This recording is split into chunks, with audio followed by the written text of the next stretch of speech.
let me do this. I'm going to see Mark Sokol is here. I believe Mark is up next. And so the only way to top these two presentations is for Mark to blow stuff up. But fortunately, he's got his Podkletnov Impulse generator working. So we should be able to blow some stuff up today. Mark, there we go. Can you hear me? Yes.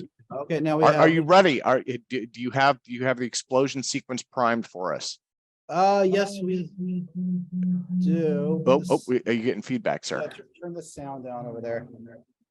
So if I could, and Mark needs no introduction, but so for anybody who missed it last time over here. So Mark, you did a demo of the Podkletnov Impulse generator, right? And you've been building this thing for quite a while. You guys had a leak in the vacuum chamber, and if I remember correctly, part of the problem there was it was letting the pressure equalize too much. So you didn't have enough pressure because of the leak, and that came out of the fluid basically cracking it, right? The cryo fluid cracked it. Yes. So the cryogenic cracked. The cryogenic where the liquid nitrogen was entering the chamber, it caused a crack in the acrylic. So instead of repairing that last one, we just replaced it with a new acrylic board with a different superconductor in this experiment. Another problem that we had with the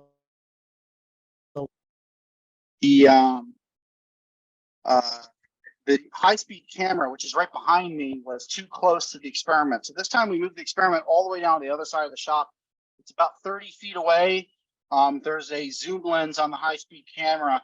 And if you check out on our other login to this conference, over there, Falcon Labs, there's actually a still frame of the device firing. This is without the Helmholtz coil and without the superconductor being chilled. We were just firing the Marx generator. You're able to see the frame where it fired. So that's pretty cool. That happened just a couple of minutes ago. So I'll just give you guys a rundown of the experiment. Well, and thank you, Mark. Thank you so much for redoing this also. Turn the audio back on over there if you guys want to hear. Okay, so here's the high-speed camera set up with the zoom lens. And the experiment is all the way down here this time. Basically, we have little lead weights that are hanging from this setup over here. And supposedly this experiment's supposed to create a gravity impulse. So if there is an impulse, we'll see a movement in these lead weights. What's going on inside the vacuum chamber is there is a superconductor, small gap. Then there's a silver copper puck over there that's acting as the ground. These two coils are large Helmholtz coils that are providing a homogeneous magnetic field across the spark gap. So it's essentially a large spark plug. And providing power is a 1 million volt March generator that me and Jeremiah Pop built back a year or two ago, specifically for this purpose. What's powering the Helmholtz coils is a hybrid battery from the hybrid battery shop in the base of this chamber. So that's pretty much the setup over here. Now, if I can get the guys over here, we can start setting it up. It will take a couple of minutes to chill the superconductor down to cryogenic temperatures. And once that happens, we'll be ready to fire. You should highlight the second, the Falcon Labs view as well, because that is going to be live with the high-speed camera as soon as the data comes in from that as well. Okay, Tom, can you pour some liquid nitrogen into one of those doors? Okay, so Mark, I have both cameras pinned. Okay, perfect. So perfect. Yeah, looks great, man. Actually, this looks awesome. Okay, so here's actually the live view. That's what it looks like live right now. We have Jachin over here. He's going to be the one triggering the high-speed camera. You have to push the button within 0.3 seconds in order to get the image. And here the action right now is we're scooping out the liquid nitrogen. So during the APEC anniversary, this was all done off camera. Oh, careful there. Maybe able to just pour it straight in. Just use put this off to the side and use the entire bucket. Yeah, you can pour the whole thing at once. Okay. I'll give you a hand with it.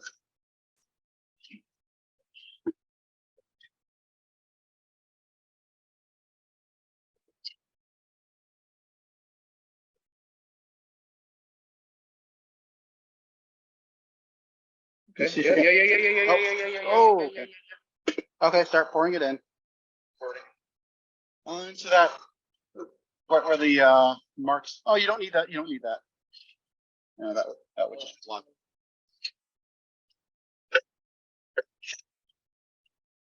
And to the copper end spout.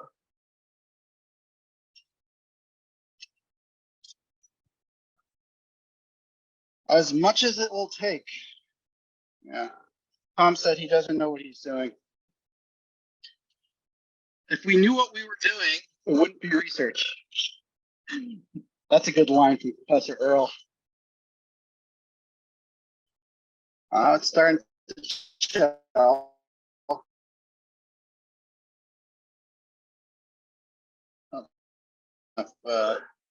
There.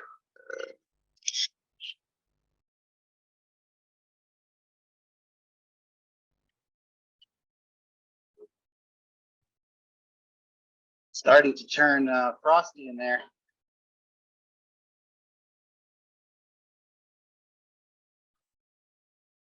In this setup, I designed in a little kink in the pipe so that liquid nitrogen will tend to stick around closer to the superconductor. This may take a while to cool it down, probably about 5 minutes or so. Tim, how about you?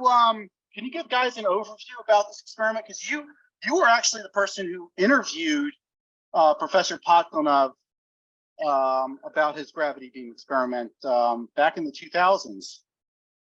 Tim, are you there?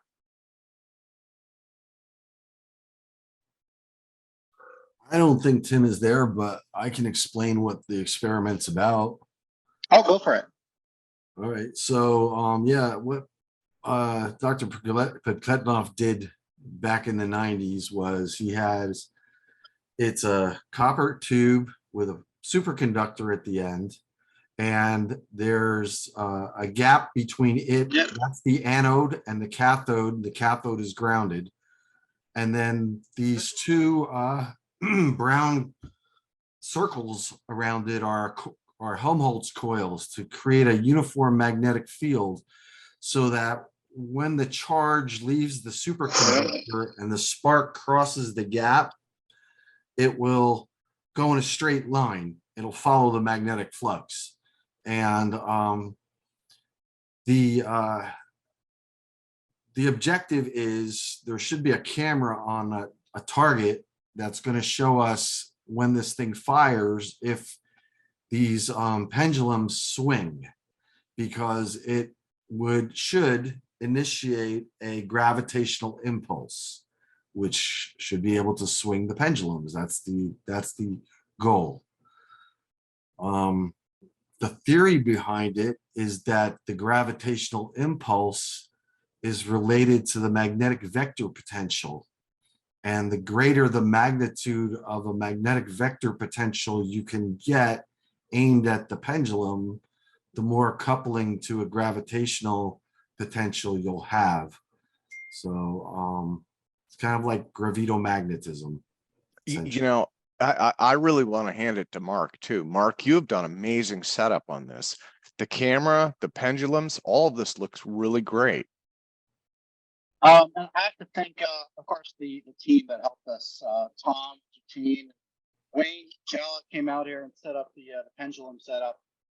It does look like we have another leak here. I'm seeing like air flowing very rapidly, so we might have to hurry up and just test this thing. Jatine, are you ready? Keep pouring until you're done. Yeah.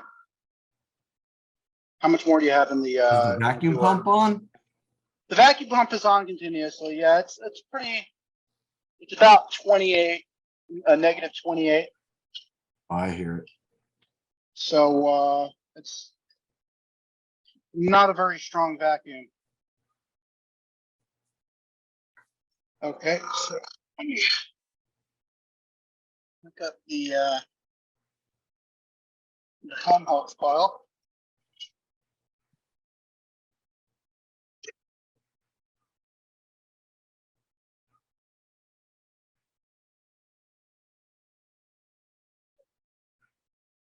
What happened? Okay, let's stand back and we're gonna fire it now. Okay. Where's your target? Target's all set up. Jatine, you ready? Can't see it. You gotta see it on the other camera. I don't see another camera. Hey, Todd, it's the Falcon Space, Falcon Labs. Falcon Labs. Oh, okay. Go to gallery and look for Falcon Labs. 1 second.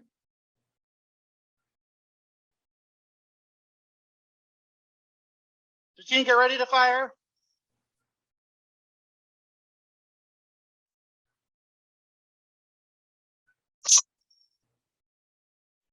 You got it? Okay, let's do one more time.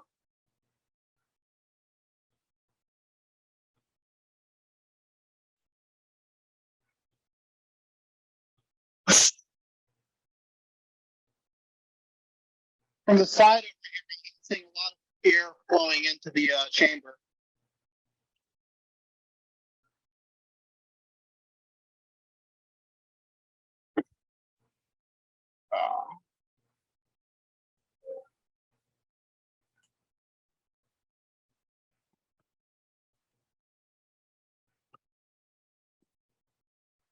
Doesn't look like anything moved. The difference here is that Podkletnov had supposedly, according to the paper, had a megajoule behind it. We have how much, Mark?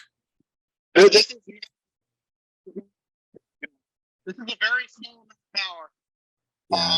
In terms of joules, but we do have plans as soon as we perfect this setup to take it to a lab here in Massachusetts that will be able to give us that megajoule of power.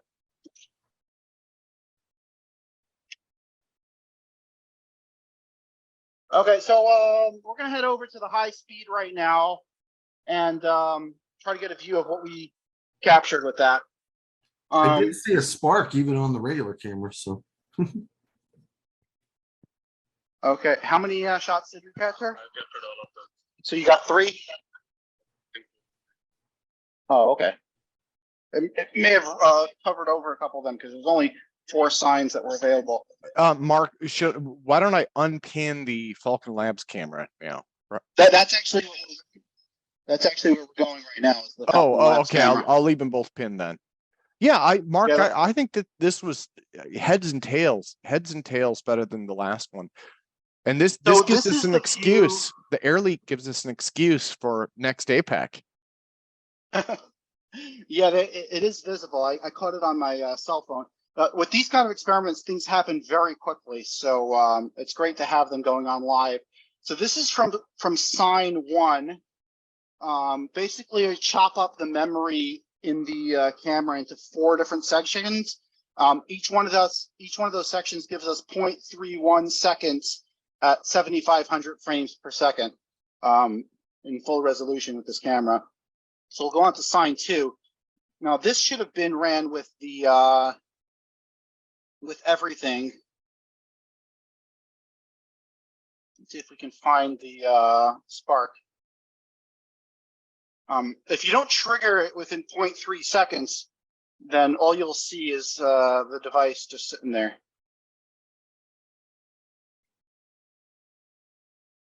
And try to, no, I don't want to play record speed.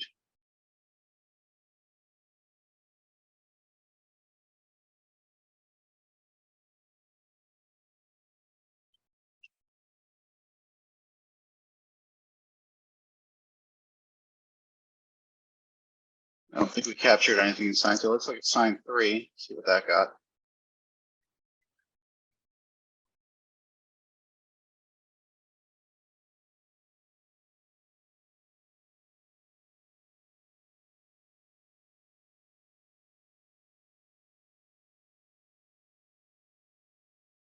We capture anything here?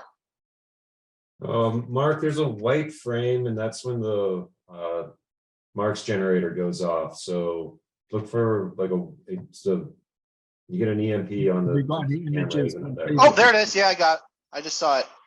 It's right around here is where it happens. The thing is, you're looking for one frame out of a couple thousand. If you're running them at 30 frames a second, in order for playback, it's pretty hard to even see the spark. It's right over here. There. Okay. Now, some of this may not show up on Zoom until I slow it down a lot more.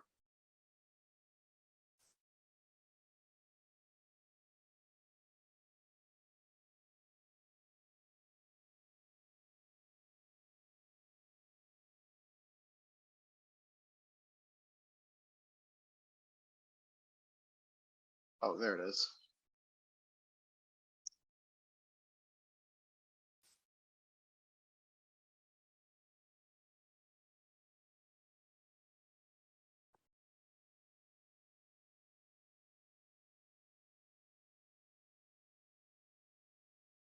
Hmm.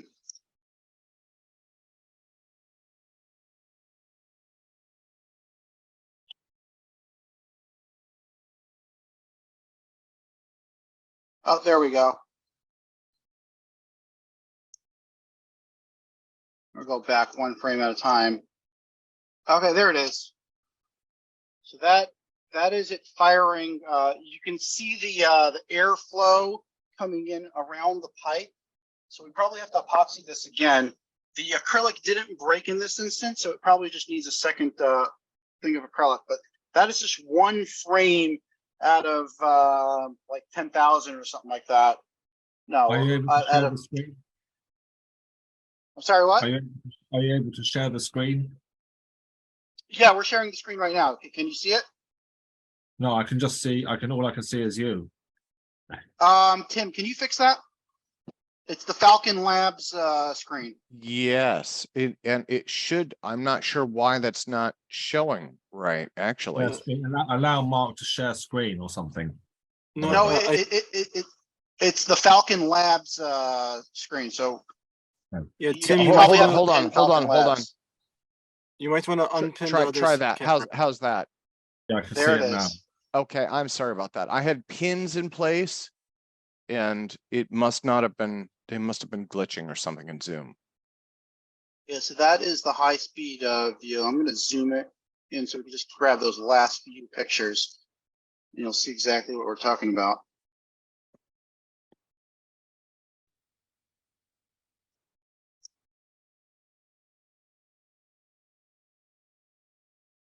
So what is this? Is this like some kind of gravity wave? So this is a gravity experiment called the Podkletnov Gravity Impulse experiment. Yeah, we have I can put a link in chat. Oh, is the Helmholtz coil powered down? Check, make sure the Helmholtz coil powered down. Yeah, unplug it. Make sure we don't destroy the battery and burn up the cable. Okay, so that is from sign 3, and from sign 4, let me see what we captured here.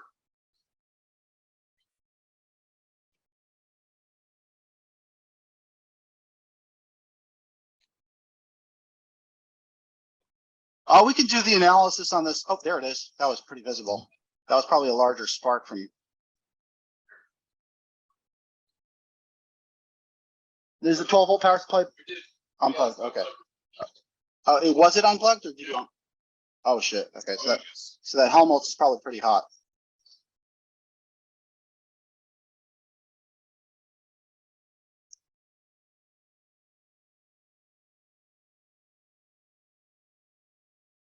Okay, are you guys seeing this?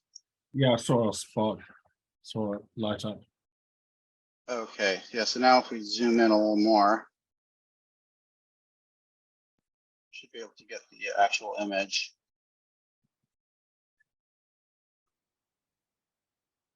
Okay, so that's the actual image where it fired. We are seeing some ionization around the grounding wire as well. So I guess probably need a better grounding cable. If it's powerful enough to ionize the grounding cable, that may be a problem. This is third attempt. This is second attempt. We didn't capture much. This was without any, without the Helmholtz coil powered up. It's spraying ions out vertically from the grounding part. So there's basically an alligator clip over here, attached to a copper rod, and at the end of the copper rod is a puck of silver that's acting as the anode in this case. And without the Helmholtz coil powered up, the ion beam just flows out in all directions. But with it on, it seems to be going. Seems to be a lot more condensed. And this is also with the cryogenics attached. In this last attempt, it seems like we got a couple more joules powered into it. That may be because I charged up the Marks bank a little slower, so the capacitors had more time to accept a charge.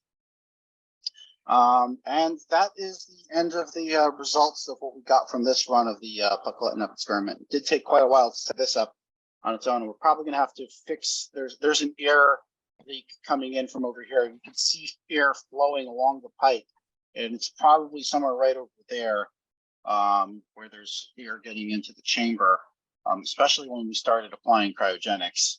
So it maybe the shrinking cause some problems, but we'll get that figured out and give it another run. Yeah, Mark, that's wonderful. So do you think you might be able to run this next APEC? This could be a continuing saga. Yeah, I mean the thing is kind of like set up already, so there's not that much work to get it going. And our goal is to get this experiment to a point where we're able to take it up to Massachusetts, where they have a megajoule, like several million joules of power available at 2.3 million volts. And at that point, we'll come to them. We'll say, hey, we know how to do everything else. Give us the power. Let's see what happens then. This is probably less than 100 joules. It is at almost a million volts, but it is less than 100 joules. So the fact that we're not seeing anything is not indicative of pure failure. It's definitely failure at 100 joules, but to go from 100 to a million, that's several orders of magnitude more powerful. Do you think the magnets are strong enough in the Helmholtz coils? Because they're quite a distance away. How strong do they need to be? I'm not sure. You talked to Podkletnov back in the day, right? You had an interview with him. They're fine. For American Anti-Gravity. It has to be that big to get a uniform field throughout the space where we're trying to get it to work. Okay. What's the practical application of this? What sort of practical applications are there for the Podkletnov? Well, so what Podkletnov had said was okay, so in the chamber, you basically have a mostly evacuated chamber with basically a spark gap onto a superconducting electrode. And then you've got coils wrapped around it, right? So Mark is definitely, and Podkletnov put it in the paper. I put a link to that in chat. Supposedly, when you discharge, I think it was 5 million volts or something like that, from a Marx generator, it generates a beam of gravitational energy. And Podkletnov specifically said that this, he said that it warps metals, like hitting them with a hammer. And he said that it would crumble brick.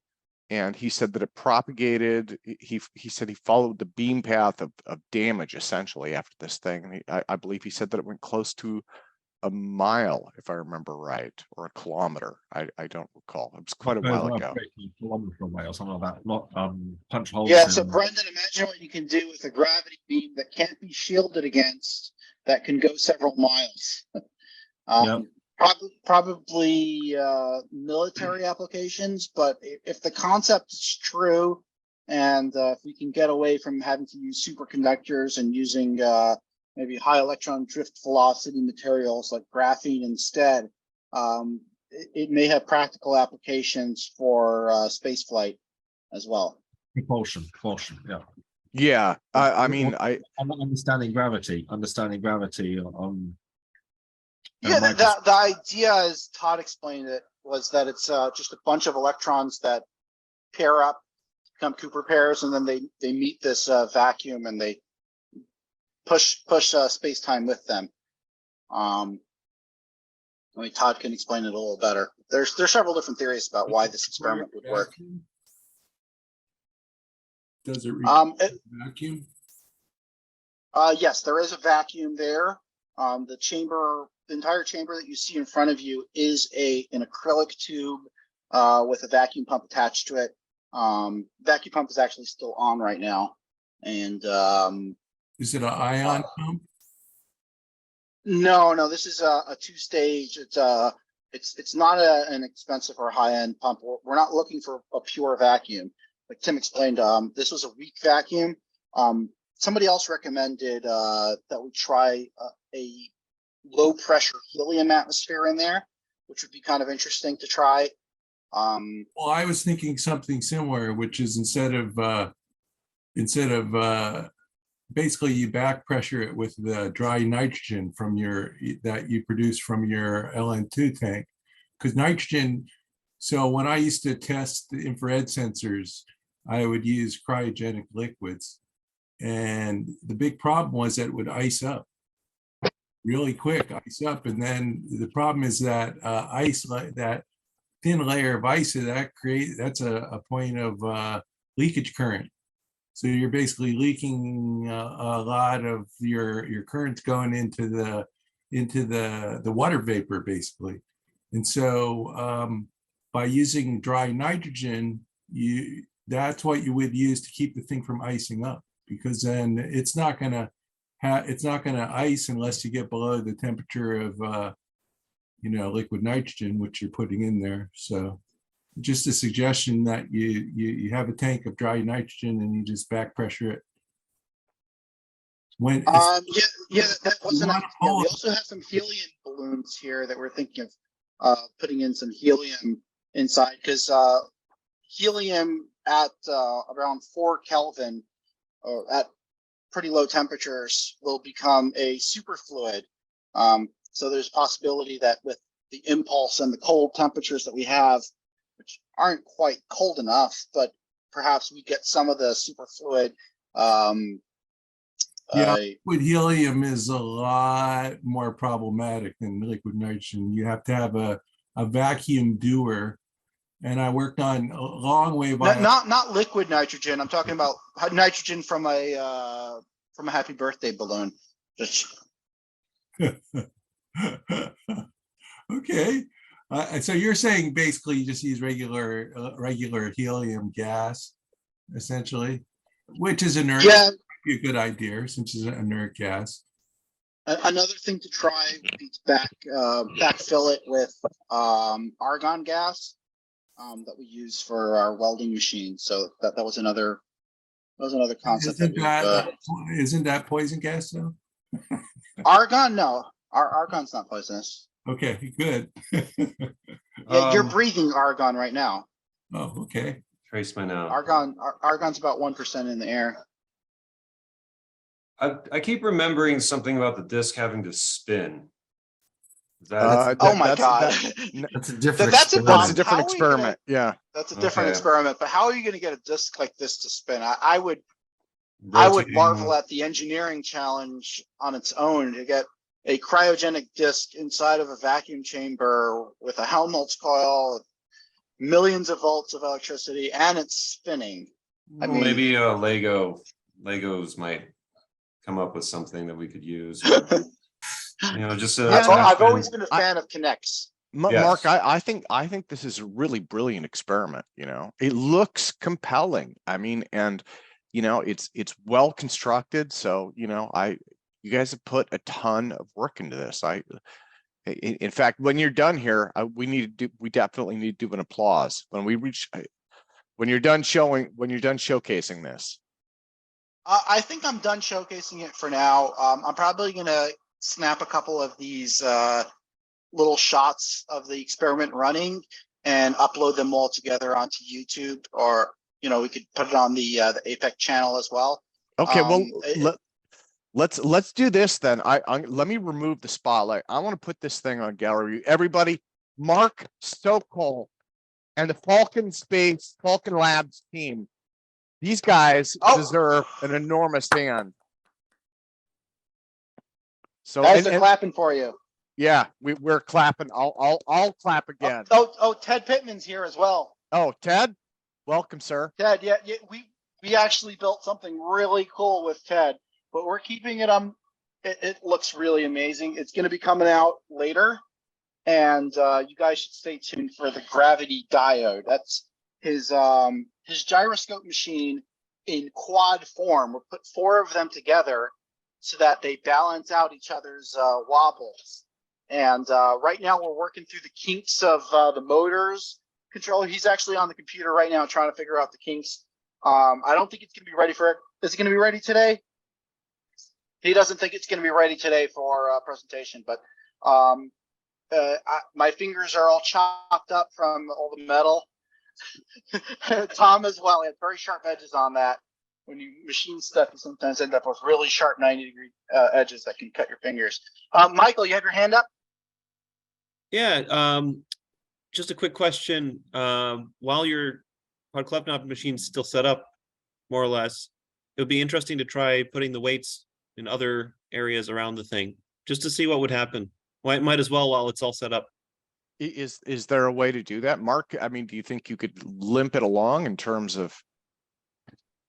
I will have to go back there and see how badly that leak is.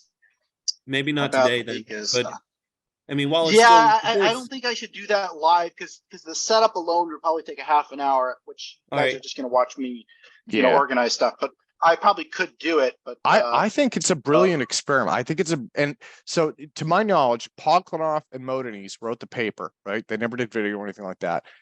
Claude Power, and I think you sent me to Claude Power in France did a replication, if I remember correctly, and he claimed it produced results, but he's not going to share what he believes is his secret sauce. And I think that's it. I think you were the 3rd person in the world to attempt this. So let's not forget Mr. George Hathaway ran a replication of this experiment. And he was using Van de Graaff generators, 2 Van de Graaff generators, which have a lot less power in terms of joules than our current setup.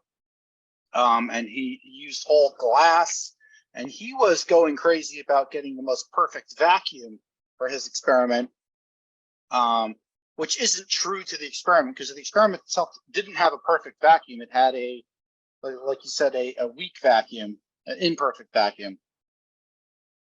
Okay. I just but you interviewed Podkletnov back in the 2000s, right? Yeah, I interviewed him I think I interviewed him 3 or 4 times overall, actually. But and then the force beam experiment, if I remember right, there was 1, and then I did a follow-up. It's been a long time though.